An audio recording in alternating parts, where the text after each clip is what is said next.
ইউক্রেনের president Vladimir জেলেনস্কিকে অকৃতজ্ঞ হিসেবে আখ্যা দিয়েছেন মার্কিন প্রেসিডেন্ট ডোনাল্ড ট্রাম্প। রোববার 23 নভেম্বর সামাজিক যোগাযোগ মাধ্যম ট্রুথে একটি পোস্ট করেন ট্রাম্প। সেখানে সরাসরি জেলেনস্কির নাম উচ্চারণ না করে তাকে অকৃতজ্ঞ বললেন তিনি।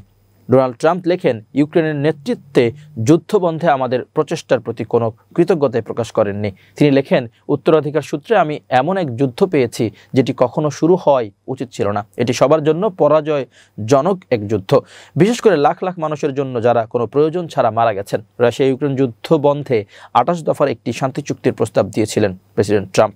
এটি মানতে আগামী 27 নভেম্বর পর্যন্ত ইউক্রেনকে সময় বেঁধে দিয়েছিলেন ট্রাম্প। চুক্তির খসড়ায় বলা আছে, রাশিয়ার বিরুদ্ধে যুদ্ধ বন্ধ করতে হলে ইউক্রেনকে তাদের ভূখণ্ড ছেড়ে দিতে হবে, এমনকি যেসব ভূখণ্ড এখনও তাদের নিয়ন্ত্রণে আছে সেগুলোও ছাড়তে হবে। এছাড়া যুদ্ধের সময় যত যুদ্ধাপরাধ সংঘটিত হয়েছে সেগুলোর কোনো বিচার না করে সাধারণ ক্ষমা ঘোষণা করা হবে বলেও চুক্তিতে উল্লেখ আছে। এমন পরিস্থিতিতে গতকাল একটি ভিডিও বার্তা দেন ইউক্রেনের প্রেসিডেন্ট ভ্লাদিমির জেলেনস্কি।